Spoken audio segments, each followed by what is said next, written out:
Nature isn't just out there in some far-off exotic location. It's all around us, including right outside our doors. Hi, my name is Shannon Trimboli, and I am the host of Backyard Ecology.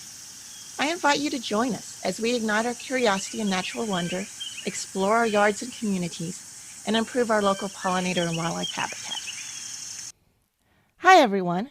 Before we get started, I wanted to thank all of my supporters on Patreon. Their financial support helps cover the costs associated with hosting and producing the Backyard Ecology podcast and blog. If you would like to join them, you can find out more information on the Backyard Ecology website or by searching for Backyard Ecology on the Patreon website. Today we are talking to Cyndi Routledge about ruby-throated hummingbirds and how to make our yards more hummingbird friendly. Cyndi is the CEO of Southeastern Avian Research. Hi, Cyndi. Welcome to Backyard Ecology. Thank you for talking with us today. Hi, how are you? Doing well. That's great. I'm looking forward to this conversation because hummingbirds are a favorite visitor to so many people's backyards and front yards. Yes, indeed they are. And people are quite anxious right now because we're right on the cusp of them arriving. They're beginning to arrive in central Alabama, and there's some already in Tennessee and Kentucky, but the bulk of them are on their way. Yes. Yeah, I heard, saw a post on Facebook yesterday, a little bit northwest of me in Kentucky. Just saw the first hummingbird. I was like, wow, because usually for me, it's a little bit closer to April than right now, but this late March time period that we're recording in isn't out of the question. Mm-hmm. It's a little early for me as well in upper middle Tennessee. Usually we see our first one around the 3rd of April, but we've had them as early as March 27th. So I always have my eye on the feeder, hoping somebody's going to stop by. Yes, exactly. Yeah, I always think of hummingbirds arriving in what I call the Easter window. So Easter always changes when it's at. Right. But sometime within when Easter could be is when the hummingbirds show up. Right. We usually see them here when the buckeyes are blooming. So I watch the buckeye bushes as well. Yeah. When the columbine bloom. That's what I watch usually. There you go. That's another good one. Mm-hmm. But so before we get too far into this, why don't you just tell us a little bit about how you got into hummingbirds and what got you interested in them? Well, it's kind of I've always loved hummingbirds. They're just one of those iconic birds that I think of when I think of birds. I have two cranes and hummingbirds. So it's both ends of the spectrum. But it was, I don't know, 20 plus years ago. I had gone to Land Between the Lakes to watch Bob and Martha Sargent do their annual hummingbird event. And I was fascinated that this 6'4" man with hot dog sized fingers was handling these tiny little hummingbirds. And I said to my husband, I want to do that. And he said, oh, leave him alone. Leave him alone. Everybody wants to do that. I said, no, I really want to do that. And so I went up to him and I introduced myself, and he was most kind, told me exactly what I needed to do in order to become a hummingbird bander and researcher. And at the time I had little kids and I was showing dogs and I was into a lot of other things. And so it didn't happen right then, but fast forward about 2006, and I connected with a master bander in Nashville and began my training. And at the time I was also working with the International Crane Foundation on education about whooping cranes. And Bob saw some of my work and he contacted me and asked me to become part of his banding crew down at Fort Morgan, Alabama, the Hummingbird Study Group. And of course, I jumped right on it, and it's history from there. And in 2014, I got my permit, my federal permit and state permit to band not just hummingbirds, but passerines and owls as well. Mm-hmm. So that's kind of the long story of how it all happened. And now 12,000 ruby throats later, that's how many I've banded so far. Here we are, deep into research and passing on, educating folks about hummingbirds. And hummingbird banding is so different than songbird passerine banding. I mean, I can do the passerine banding. I've taken a few hummingbirds out of the net when they get caught in Right. Mhm. the mist nets when we're doing the songbird banding. But oh my gosh, I'm always like, I mean, it's so tiny. The Yeah. warblers are tiny enough, but then the hummingbird just takes it to a whole different level. And Yes, everything's micro mini, special tools, tiny bands, everything, and it does take that second certification in order to band hummingbirds and advanced training. But for me, it's just, it's a privilege and an honor to be able to do it. And I love it. And that's why I like talking to people like you, because it's always fun to talk to people who are just so passionate and love what they're doing. And Yeah, you I have to truly be to do. do hummingbird banding. Yeah. And it's another thing, it's total volunteer. It's a passion of love. Exactly. Yes. So let's talk a little bit about the migration, because we're recording this. And like I said, late March of 2022, the migration has started. It sure And has. yeah, so let's talk a little bit about it. So migration, to me, that's it's a huge mystery. First of all, we know a lot, but we know we don't know it all. And to me, it's also the most amazing thing about this little 3-gram bird, that they make these incredible journeys all by themselves. And they do it over and over and over again. And we know it's the same ones coming back because we put those bands on their legs. And so, yeah, they've been down in the Yucatan Peninsula, and they've been low man on the totem pole down there because there are so many neotropical hummingbirds that are there all the time. And they're much bigger than our ruby throats. So they go down there and they just sort of have to make a living. They have to find food and just survive through the winter and get fat again. And so that's what they've been doing over the winter, is feeding and getting fat so that they can make the journey back. And we're not sure what why the day is the day, or what makes it the day that they launch off. Maybe it's because they're fat enough. Maybe the winds are right. Maybe it's all of that. And they begin to launch off, and they're in a big hurry in the spring because they got to get back. They got to get back to breed.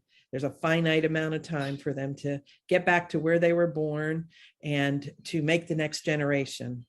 And so they have to take the shortest route. And the shortest route happens to be across that Gulf of Mexico. So these little 3-gram birds launch off and make, an 890-mile journey across the Gulf of Mexico. Can't stop once you start, and begin to land along the coast in early March to the middle of March. And then once they get there, of course, they're hungry and they're tired. And then they feed and continue on. Some stay, and then they just scatter all the way up to southern Canada. So it's pretty amazing. Yes, it is definitely amazing. And no, they don't migrate on the back of Canada geese. I've heard that do not. So many times. I'm telling you, if I had a nickel for every person that tells me that, I could fund all my research that way. No, that's not true. They do not fly in flocks like ducks or geese do. They are solo flyers. It's every man for himself, and off they go. So. Yes. But yeah, that one always makes me laugh when I hear it. Yeah. I've heard too, on the wing of a plane, and I'm thinking, on the wing of a plane, that's a good one, Yeah, I haven't heard that one. Yeah, but no, all by themselves, their own power. So, and the fat is the fuel, getting fat and doubling your weight. And it's the fat that is the fuel that enables them to do that. It takes them between 20 and 24 hours to make that leap across the Gulf, depending on the tailwind. Yeah. Yeah. And it's always amazing to think of a hummingbird as being fat because they're so small. I mean, it's nothing that we would even think of. I know. But, they, like I said, they weigh an average of about 3 grams, 3.25 grams, and they don't get fat until it's time to migrate. That's another thing that we have learned about them, because fat is extra weight. And if you're flying around, you don't need extra weight. So birds are pretty efficient creatures. They don't do anything that they don't need to do until it's time to do it, I like to tell people. So they don't get fat until it's time to go. And it's the males that arrive first. Right. First, the males will arrive first because they've got to get back and establish a breeding territory. There's a big misnomer that a lot of these first birds are scouts. And that term drives me crazy because there's no such thing as a scout in the world of hummingbirds. Scout, by definition, is someone who comes ahead and then goes back and tells the others what they found. Hummingbirds are not those kind of creatures. They don't tell anybody anything. It's all mine, mine, mine. And so I like to call those first birds travelers, because most of them are. The first ones that come to our feeders in the spring are stopping in for a day or two for a drink and then moving on. Some of them might stay, but most of them are moving on. So I like to call them travelers instead of scouts. And every spring I have the same argument with people on Facebook over and over. And I just try to, they'll say, oh, I know they're not a scout like a purple martin sends out scouts looking for roosting boxes or home, those martin houses. But I said, well, then use the right term, educate and use the right term and help those who don't know instead of passing on the wrong term. Just like the back of a goose. Don't tell people that. Tell them they fly on their own. So yeah, right. I'm all about education, all about passing on what I've learned to somebody who may not know, or have had any experience with hummingbirds. Right. I mean, we both learn from other people passing on their knowledge. And exactly. That's what we wanted to help other people do too. Right. And especially the last 2 years with COVID, so many people have come to birding and feeding birds and feeding hummingbirds. And I feel there's a responsibility for us who do it to pass on the proper way to do it and the knowledge about the birds and not continue these, what's the word? Not falsehoods, but and not rumors. What would you call it? Myths and wise tales. Yeah. Yes. Myths and wise tales. Yes. Yes, exactly. Now that kind of brings up a good question though, because you were talking about they are travelers. So many of them are coming and then moving on. Mm-hmm. Why do some keep going and why do some stay in a certain place? Because ruby-throated hummingbirds are found all throughout the East. Yes.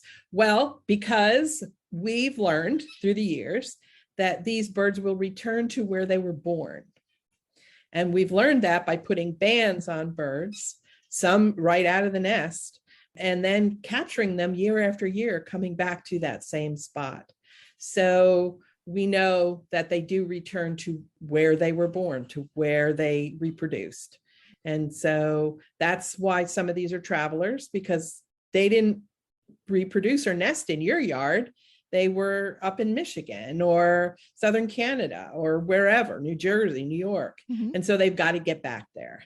So those are the travelers. And some of them, like I said, stay. And those are probably the ones that bred in your yard. And so they're back again. Yeah, it's just always an interesting thing to right. And we wouldn't know that unless we put a band on their leg, because we, as you know, they pretty much all look the same unless somebody has some kind of genetic abnormality or something, but they just look the same. So I always have to chuckle when people talk about their birds and, oh, they're back for, the 12th year in a row. Well, I'm sorry to say that's probably not true. The oldest ruby throat we know about was 9 years and 4 months. So it's probably not the same bird, but it could be a successive generation of that bird. Mm-hmm. And but people get so attached to their birds that they are convinced that that bird is there for a lifetime. But even 9 years for something so small, I mean, I know. Yeah, and there are records of other species of hummingbirds living longer than that. Mm-hmm. So we just know that that's the age for that ruby throat, because she was banded as a hatchier bird. It was a female, and the last time she was caught, she was 9 years and 4 months. So she could have lived longer. We don't know. Yeah. So what's average? Average is 3 to 5 years for males and 4 to 6 for females. And that has to do with males I like to say acting the fool, sitting out on an open perch, defending their territory, getting picked off by some other larger bird, or just the fights that go on, just testosterone, I guess. But yeah. So our longevity records seem to come from the females. Okay. Oh, yeah. Before we get off of migration, okay. one thing that we probably should talk about. This is another one of those things that always kind of makes me cringe. And when I see it on Facebook, because I see it every year, it still gets really cold some nights and some days. We have cold snaps. Yes. During this migration period, both now in the spring and in the fall when they're coming back down. Right. And people will find hummingbirds sometimes that look like they're dead. Right. And that's a state that hummingbirds have a special adaptation called torpor. And I'll usually spell it Torpor. And what it is essentially mini hibernation. They have the ability to lower their heart rates from around 250 beats a minute down to about 40, and lower their body temperatures from a little over 105 down as low as 40 degrees as well, and go into this hibernation state overnight, so they don't have to use any of their energy to keep warm. And that's what it's all about, because a hummingbird needs to feed about every 10 to 15 minutes. And when you don't have any fat, or you've used that fat to get here, and then it gets cold, having that adaptation and being able to shut your body down overnight keeps you from starving to death. And so that's what they do. And that's what enables them to make it through those cold snaps. That's what enables our winter visitors, our winter hummingbirds, which I know you've talked about. Mm-hmm. That's what enables them to be able to survive over the winter. Same thing. Yes. So when we have these cold snaps and people find these hummingbirds in this state, they just need to leave them alone. Yes, ma'am, they do. They need to just leave them be. The sun will warm them up. It takes about 30 minutes for a bird to come out of torpor. And so they just need to leave them alone. You can keep watching if you see one, and the sun will warm it up. They'll start to fluff their feathers and become, it almost looks like they're coming alive again. And then they'll fly off, fly right back to your feeder and have breakfast. So yes, do leave them be. Don't try to bring them in. Don't try to feed them warm nectar. Just let it alone. Hummingbirds have been doing this for much longer than we've been around. And that is right. They're adapted to it. Yes, yes. And they know what, let them be. Just let them do their thing. And that's really the best advice. Yeah. Now, if you do find a hummingbird on the ground, you can pick it up and put it up on a higher perch so that, a cat can't get it, or it can't be eaten by a chipmunk or squirrel or something like that. So that's a different case. But if they're on a branch or even on your feeder, I've seen them in torpor upside down on feeders and looking kind of ragged, but just leave them be, because they will come back and come out of that state. And like I said, I see it all the time. People say, oh, I found this when I try to help it. And I'm just cringing because I know they did exactly the opposite of what they wanted to do. Exactly. Now, how long can they stay in torpor like that? Well, I don't know if that's just, I always was told it was overnight, so we're, talking 10 hours, 8 hours, depending on the amount of daylight. They're not going to immediately go into torpor, oh, it's dark, got to go into torpor. No, it's a sort of, it's a process and something that they just, we don't know a lot about it, but, and just when we, like I said, just when we think we know it all, I just had a winter bird do something I'd never seen it do before in Nashville. This last cold snap we had, mm-hmm. She chose, it's a Rufous hummingbird, a female, a return bird back for her second year, same home. And she was feeding at 11 o'clock at night on a heated feeder. And she did she choose not to go into torpor to feed and sit on this heated feeder because she knew it was warm there?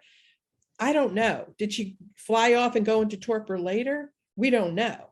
But it was quite the conundrum. And the homeowner was in a panic. He called me at 11 o'clock at night because he just did not understand why this bird was feeding at night, because I kept telling him, they don't feed at night. They don't feed at night. And sure as the world, as soon as you make a statement, but I've since talked to a few other banders and researchers about that. And they say that ruby throats in migration, will feed at night if they're traveling and if the advantage is there. So, and that's just reports from homeowners, again, looking out their window in the evening and seeing these birds feeding. So, like I said, the more we know we don't know.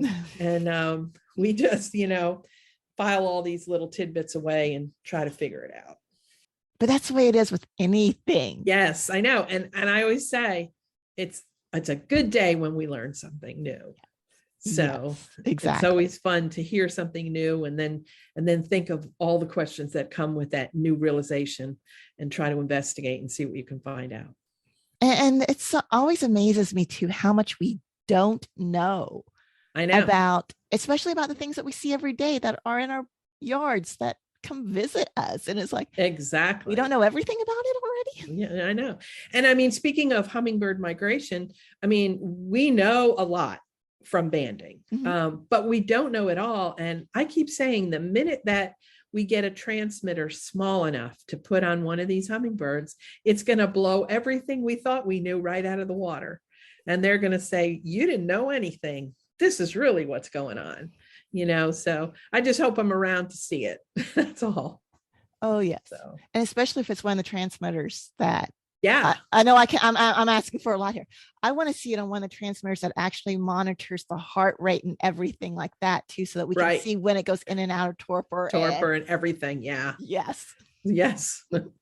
Yeah. Not much. Just no, I challenge kids. When I talk to kids all the time, I challenge them all the time. Hey, look, you're the generation, that did not ever not have a computer or a smartphone or something. Go out there and invent this for me. Hurry. So, yeah. Yes. Yeah. It's amazing how far transmitters have come just within our lifetime. I know. You can put them on a warbler, and that's, we're getting down to 7 grams. That's still far cry from a ruby throat, but, they're beginning to put them on some larger hummingbirds, the tropical hummingbirds, but not ruby throats yet. One day. So as the males are coming up and they get to the area where they were born, so they're in where they're thinking about setting up a territory, what are they looking for? What makes a good hummingbird territory? Well, they're looking for food, for sure, water, cover, and trees are a good place to raise young. Those are sort of, not that the males raise young, they don't, but those are the 4 things that makes a good habitat: food, water, cover, and a place to raise young. So they're going to come into a territory and they're looking for a well-rounded habitat. It doesn't matter if you have 47 feeders hanging in your yard, but you don't have a single insect because you use pesticides, because 80% of a hummingbird's diet are soft-bodied insects. So they might stop by for a drink, but they're not going to stay because it doesn't provide them everything they need. So these males are looking for high perches that they can sit and observe their territory from. So, different levels of vegetation in a yard would be another attractive thing. Of course, the cover somewhere, evergreen or something where they could get out of the weather, where they could hide, if there was a predator. So yeah, that's what they're looking for. So a well-rounded habitat that will support more than just the hummingbird, a variety of creatures. And that's really what they're looking for once they get back to where they were born. Yeah, we always think of hummingbirds as just drinking nectar or sugar water, and that's not true at all. They eat so many small insects. They do. They need to be soft-bodied insects because anything with an exoskeleton, they're not able to process that. So like they won't eat ants or beetles, but anything with that soft body. No-see-ums are like hummingbird candy, gnats, small spiders, some mosquitoes. So yeah. Mm-hmm. Okay, so the males come up and they set up the territories.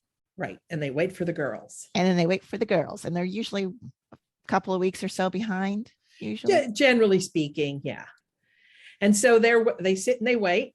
And then it's time to impress the girls, because it's ladies' choice. The ladies are who choose the best male. So that's where the boys get into doing that loop-de-loop dance that you'll see, the big U's that they do. And we'll try, and sit in the sun and turn that head so that gorget, the throat patch just shines. And, they're looking all virile and handsome, and they have to impress the girls. And their job is solely to mate with as many females as will let them. There's no loyalty. There's no pairs. There's no, it's as many as you can get. Yeah. And the female is the workhorse of the breeding pair, so to speak. She's the one who builds the nest. She's the one who incubates the eggs, raises the babies, and does it in Tennessee and Kentucky twice in a season. Yes. Yeah, that's always amazing to think that they can do it twice like that. Yep. And down along the coasts, it can be as many as 3 times. Oh, wow. Yep. But it's a finite amount of time. So they do need to get here and get going. It also, while they're breeding, they do prefer natural food resources. So in those months of May and June, when they're actively breeding in early part of July, they don't come to our feeders as often. And I hear that a lot from people. Where'd the hummingbirds go? I had them here. Now they're gone. No, they're there. They're just feeding on natural resources, because that's instinctually what their body tells them to do. Our feeders are fast food.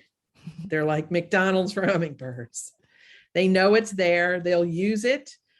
And it's our responsibility to make sure we do it right so that we don't harm them, because we feed these birds for our enjoyment and our enjoyment only. Right. If we took up all the feeders in all the world, these hummingbirds would be just fine. We do it for our entertainment. Yes, exactly. Yeah. And what's the foraging range for them? Well, we have done some studies with what we call pit tags and readers, and putting readers on feeders and seeing, how far they'll wander. It can be up to half a mile in some instances, but if you have, again, that well-rounded habitat, like I live on 2 wooded acres, and my hummingbirds just pretty much stay here or go across the street and I watch them go across the street to my neighbor's feeders. So, because they don't need to wander much further, because the food is here for them. They nest out in the woods, and there's, natural flowers and insects galore, and, but yeah. And we've seen that. I have some hummingbird friends in Texas. They live a mile apart, and they never share the same birds. Never. Oh, wow. And they're both banders, and they band in their yard, and they never share the same birds. So, is a mile too far? I don't know. So it just depends on, they'll forage to find what they need. And if they don't find what they need close, they'll go out looking for it. Yeah, that makes a lot of sense. Yeah. You don't want to use up that energy. And right. If you've got to eat every 10 to 15 minutes, you don't have a lot of time to go flying around looking for stuff, so you're going to stay pretty close. Yeah. And I'm one of the people that I don't put out hummingbird feeders anymore. Usually I used to, but I don't do it anymore. I'd rather do all the native wildflowers and stuff like that for multiple reasons. Right. But yeah, if people are wanting to make their yards more hummingbird friendly, let's give them some ideas of how to do that. Well, first of all, quit using pesticides. That's my biggest thing. Those little aphids, and I mean, all birds can benefit, if you could discontinue use. So can your skinks and your lizards and your everything. I mean, everything, little tree frogs, the whole 9 yards. I mean, everything will benefit from that. Yeah. Plant more native flowers, and think of the seasons too. You want to plant flowers that will first bloom in the spring, like your buckeyes and some other ones. And then you want to think of those middle bloomers and then the late bloomers, so that you have a constant bloom. You don't want it all to only plant all those flowers that are going to bloom during migration. Well, that's fine when you have the bulk of the birds coming through your yard, but what about the birds who breed in your yard? They're not going to be there if you don't have things for them. So think about that. Just put as much, I mean, my yard is overrun with stuff. My husband's like, enough already, enough. But, plant evergreen type shrubs or trees so that they do have a place to get out of the weather and roost before the leaves come out on the trees. And on the outside chance you might get a winter bird, that's a perfect place for them to roost.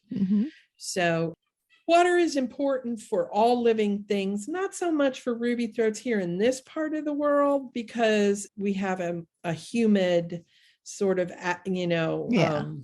but if we get into a drought, providing some kind of water for them. And they're not going to use a traditional bird bath, in my experience here in the East, like they do out west where it's so dry. That's what we see on the internet when we look at all these hummingbirds around water features. They're the Western birds, the other 15 species that we have in North America, because it's so dry out there. They need that water source. But here in the East, I find the best water source for hummingbird is a mister. And they come in a variety of shapes and sizes and expenses. I like to buy a tiny little plastic nozzle that fits on the end of my hose.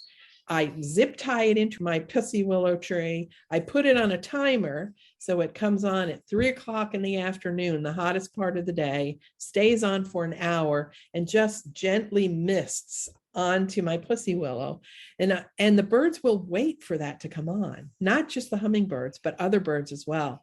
And then my hummingbirds will fly through it, and they will also bathe on the pussy willow leaves. They'll land on a leaf and where there's a few drops, and they'll bathe in that. And that's a really easy way to provide water for them, and watch them fly through the mist. I mean, hummingbirds, love a gentle rainstorm for that very reason. You'll see them sit out on an open perch and bathe in that rain. They just love that.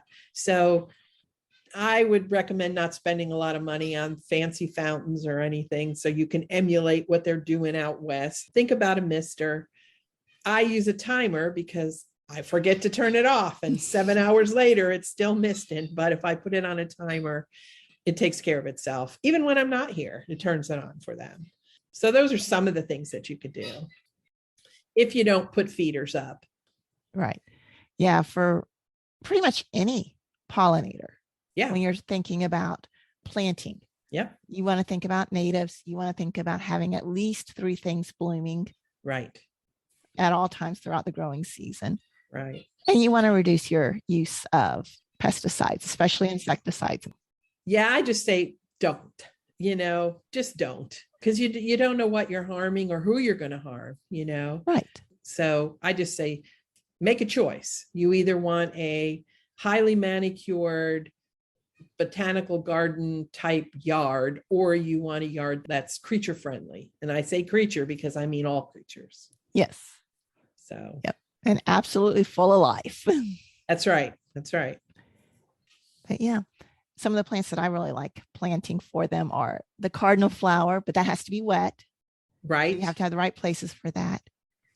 Jewelweed is amazing. If you can get it, it's hard to get established, but once you do get it established, it's fabulous. Yes. All of the salvias, doesn't matter whether they're red, purple, doesn't matter. And everything doesn't have to be red. It does not. Let's see the mint family. There's a lot of flowers in the mint family that they like. Columbine, we mentioned that one earlier. Columbine, native coral honeysuckles are wonderful. Yes. If and a good way to cover up a fence or have a beautiful arbor or something full of honeysuckle. Now, Trumpetvine, they love Trumpetvine, but you got to be real careful where you put that because it'll take over your life.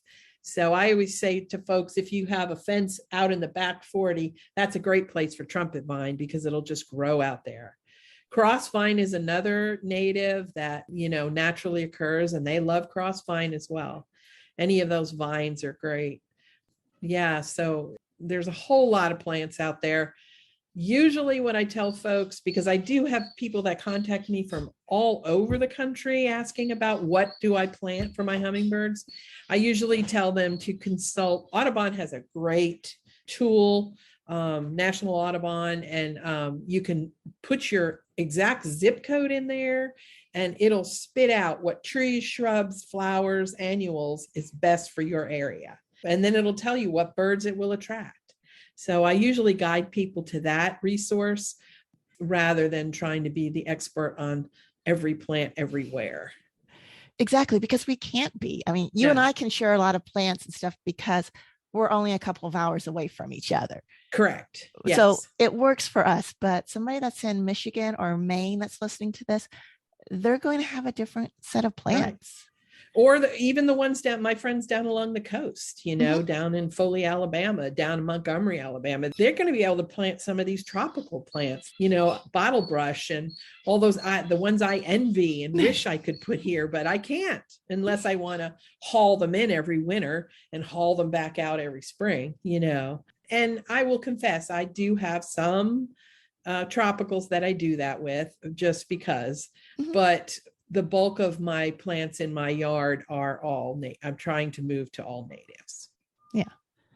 So, all or mostly. That's the way I kind of go with it. Yeah. You try to do your best, but there are some areas, that I don't know, maybe I want a flowering bush or some flowers. And it's just, there are no natives that are going to flower in the deep shade, all for me. So, right. I'll fudge a little, but for the most part, natives, because it's less work over time. Once you get them established, they belong here. They're supposed to be here. You don't have to spend a lot of time. And I don't have a lot of time to be spending. So exactly. That's the way I am, is I don't have a lot of time to spend. So they're easier once you get them established. They don't have to be babied. Exactly. And they're actually better for everything too, because the native plants are the natural food sources for our insects. So that's going to bring in more insects. Correct. And the native plants are always kind of the base of the food web. But then you've got the insects that eat those plants, and that's kind of the next layer. And so when you're talking songbirds and hummingbirds and bats and everything else, they either eat plants or they eat insects, or they eat something that eats either plants or insects. Or insects. That's correct. Yeah. Right. So you have to have everything. Yeah. So that's a really good way and really concise way to explain it. Yeah. And for those who maybe don't want to go all natives or have a lot of land to plant flowers in, because we've got listeners and there are people who maybe live in town and or in an apartment building. Right. And flower boxes, planters, I've seen some wonderful. I have a lady who is a hummingbird host. That's what I call my host, who will allow me to come to their homes and band their birds for my part of my research project. And she has a deck, and probably a third of the deck are container plants, and they're all natives, and they're all for everything she does is for her hummingbirds, everything she does. And it's beautiful. And she goes a little crazy, but you don't have to do that. I've seen people with just a balcony in an apartment building put flowers out and get hummingbirds there, so you don't have to go nuts, but you can do it. You can do it. Yeah. And for those who want to do feeders, whether it's because they just want to have one right there where they can bring them to the deck and watch them as they're sipping their coffee, and then go out in the yard and see them other places as well. Or maybe that's what they're ready to do right now. What are Right. some tips that you would give for feeder location, care, all that good stuff? What do people need to know? Okay, this is basically what people need to know. In choosing a feeder, choose one that you can keep the cleanest. And the way to do that is one with the fewest bits and pieces and parts. So it should totally come apart so that you can clean everything. Mm-hmm. And don't use metal, because not only does it get hot if it sits in the sun, it rusts and it leaches iron into the nectar, and hummingbirds don't need extra iron. Okay, it's harmful to them. So even though they make these beautiful hummingbird feeders that are metal based, with all this intricate stuff in the reservoir, don't. Stay away from that. Nectar ratio is 4 parts water to 1 part sugar. That is the recommended ratio. If you look at your hand, your fingers represent the water and the sugar is your thumb. You'll never forget that recipe. I like that. Yep, you'll never forget that recipe, because I get people from year to year, what's the recipe again? Look at your hand. Now, you're not Julia Child and you're not baking, so it doesn't have to be level cups or quarter cups of sugar. I just put in my cup and scoop it out, and sometimes it's a little more. It's never a little less. It's always sometimes a little more. And the water, if you drink your tap water, so can your hummingbirds. But if you don't drink your tap water because it's contaminated or something's up with it, your well isn't working right or whatever, then don't feed it to your hummingbirds.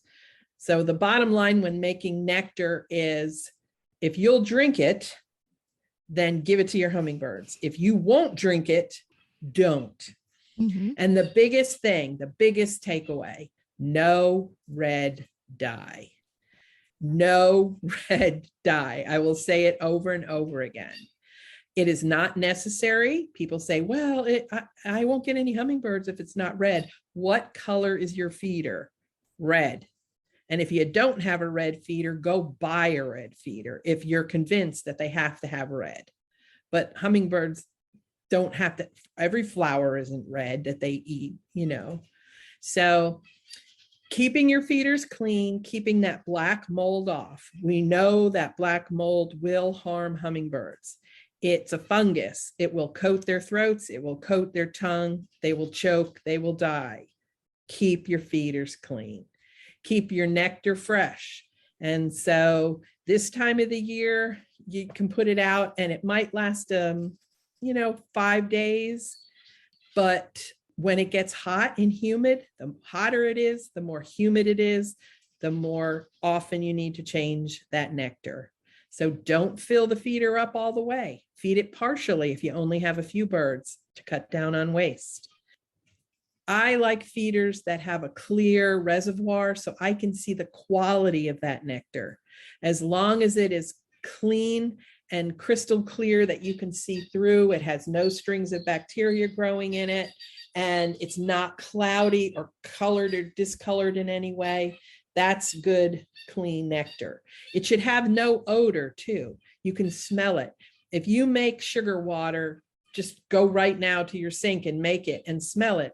Yeah, it might smell a little sweet, but it doesn't have an odor.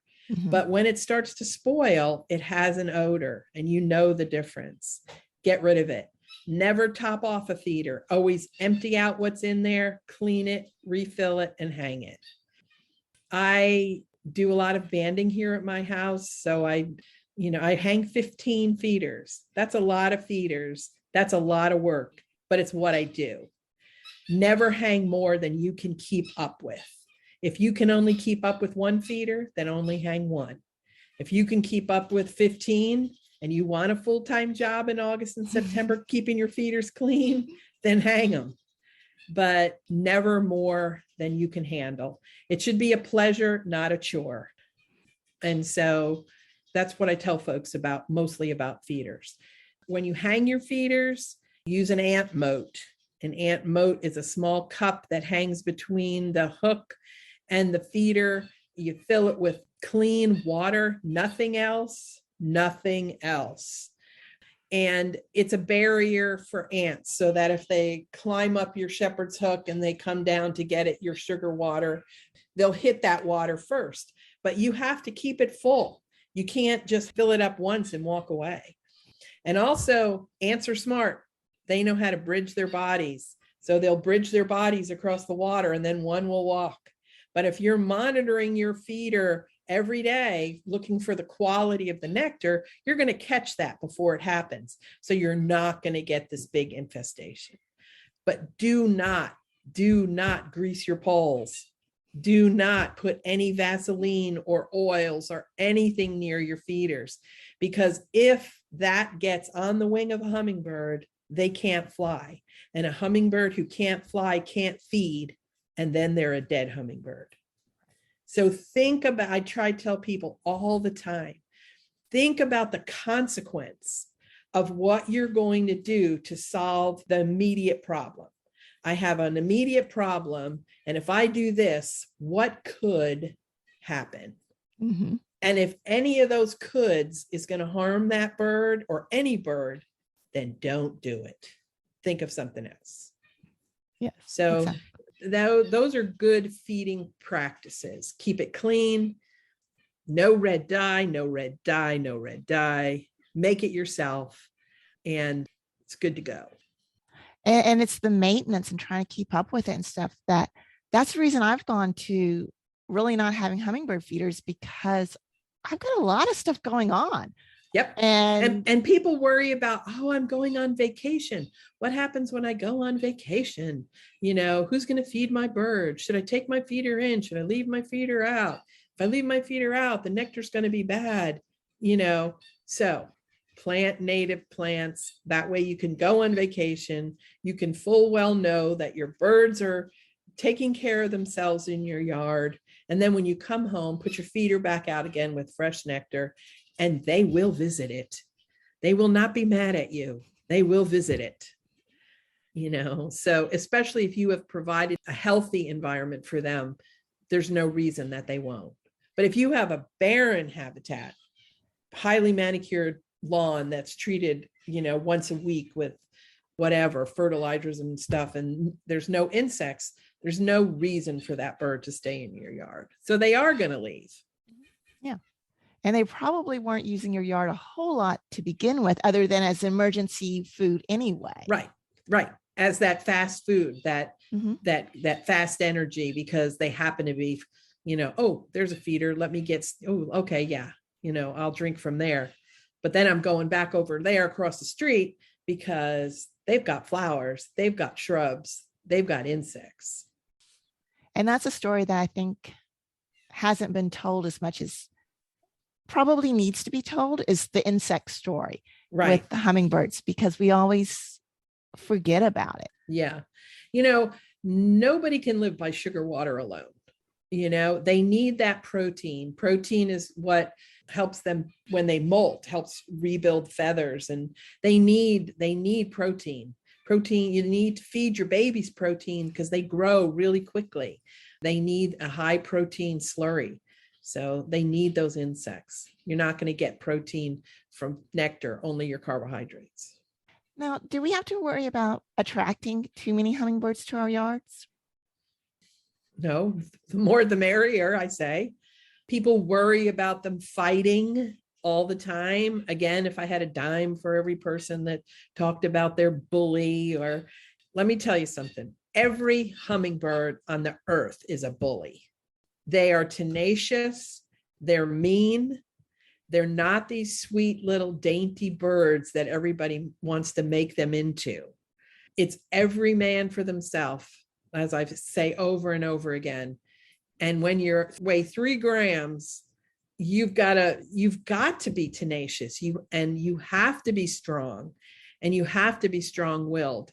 Those are the birds that are going to make the next generation. Those are the birds that you don't want to hate. Those are the ones that are going to continue the species. You know, it's those shy, timid, sickly ones. That's not what you want. Think about what these little guys do, what they endure in a year. Two trips down to the Yucatan and back, and they have to be strong. So It's okay to have a bunch of birds. It's, in your yard. The more the merrier, I say.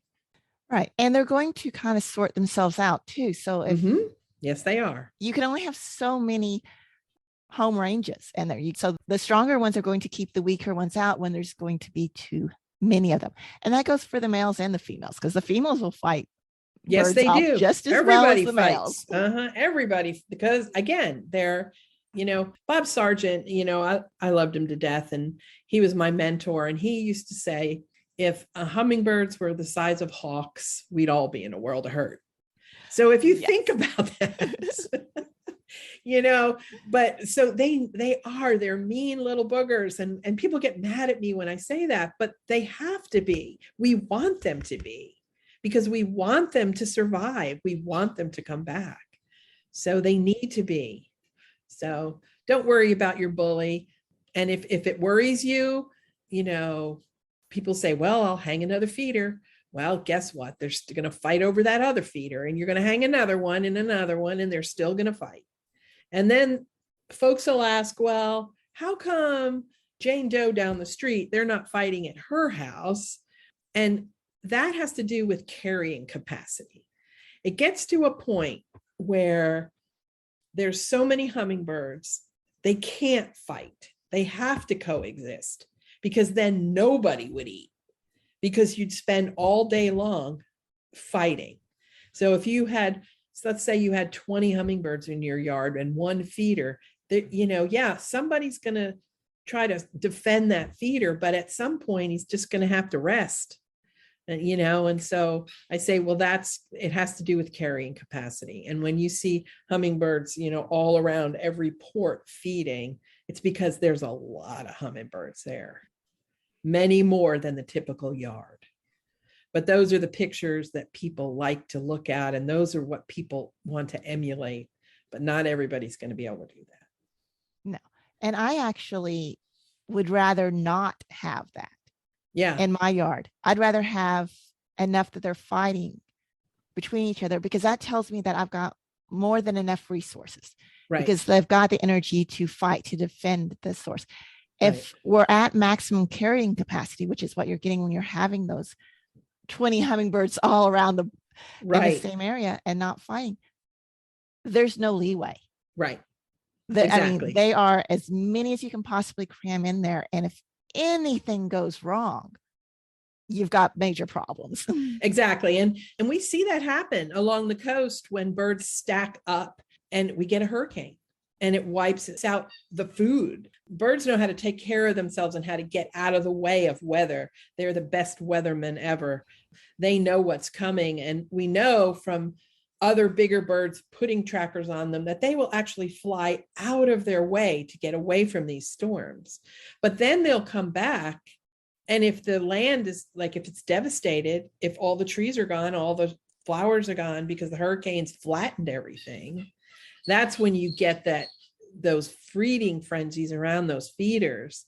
And that's not good. So yeah, anyway, keep your feeders clean, keep the nectar fresh, and no red dye. Yes. And plant lots of native plants so that they have other sources. They've got their natural food sources. Right. Exactly. And lots of insects. Always. Because they'll always prefer the natural resource over that fast food. Exactly.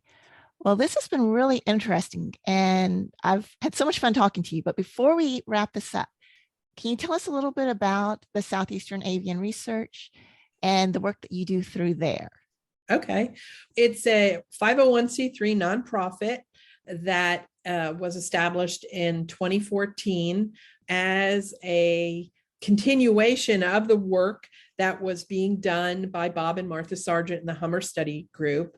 Unfortunately, Bob passed away about 7 years ago. And so with his passing came the end of the Hummingbird Study Group.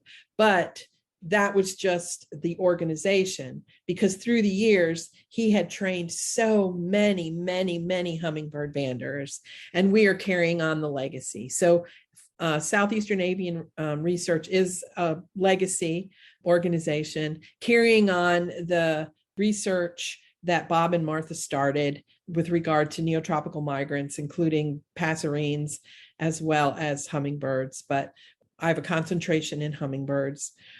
And I do winter hummingbird banding as well, travel middle and west Tennessee, northern Mississippi, and southern Kentucky when reports of a winter bird come in.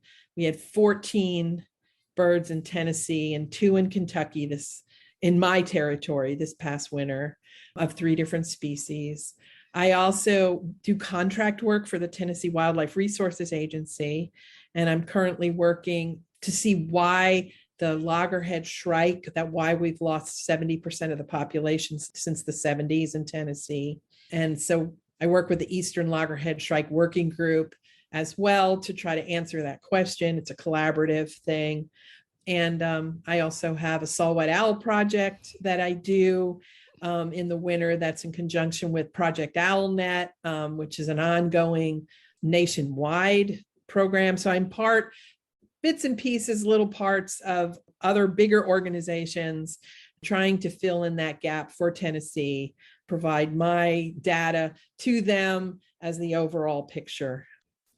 So that's kind of what we do. As far as hummingbirds, like I said, I do migration banding and winter banding and lots and lots and lots of education. Yeah, you are busy. Yeah, and it's just me, and it's all volunteer. So I do have other volunteers who help me in the field banding and such, but basically I run the show. It's me. So nice. And it is a definite, I don't even like to use the term labor of love, because it isn't labor to me. Like I said earlier, it's an honor and a privilege to be able to do it. Not everybody gets to be a hummingbird bander. And if you'd asked me, the day after I talked to Bob some 20 years ago, if I'd be sitting here today, I couldn't imagine it, but it certainly is. I'm living the dream. Yes, it sounds like it. I am. Yeah. Well, thanks again for talking with us. This has been really fun, and I've learned some things too with it. So that's great. Like you said, that's always a good day when you get to learn. Yep. It always is a great day. And I can talk about hummingbirds for hours and hours. So. Oh, yes. I've been watching the time because I know you can and I can too. And it's like, okay, we probably shouldn't do a 3-hour podcast episode. So yeah. But, we can do part 2 or whatever. We can talk about breeding birds and whatever down the road. And, people always want to know about that as well. So another podcast down the road. Podcast. Yes, definitely. There you go. Plus, we might have to come back and talk about loggerhead shrikes or something else besides just. Oh, there you go. Yes. Yeah. Mm-hmm. Yep. Always lots of good things to talk about. Yeah. Mm-hmm.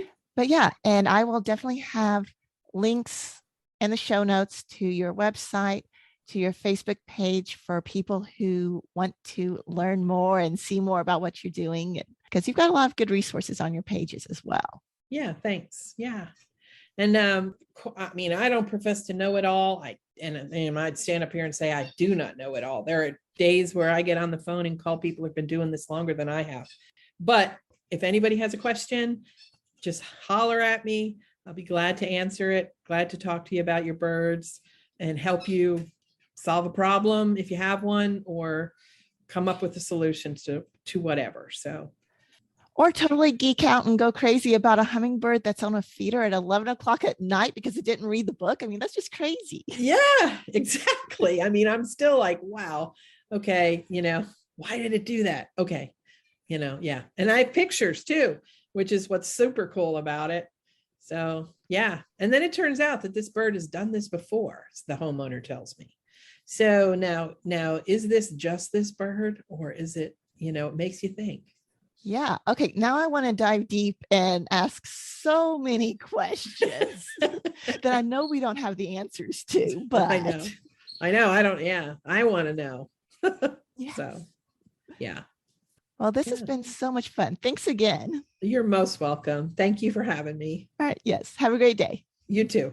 Bye-bye. Right, bye-bye. I appreciate Cyndi taking the time to talk with us. Hummingbirds are such a beloved visitor to our yards, and I think it is important to take time to learn more about them and how we can best provide for their needs. which means doing more than just hanging up a hummingbird feeder.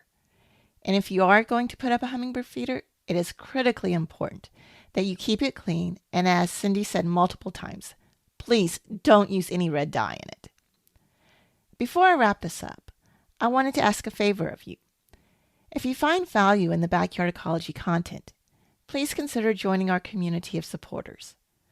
There are many ways you can support Backyard Ecology, both financially and non-financially.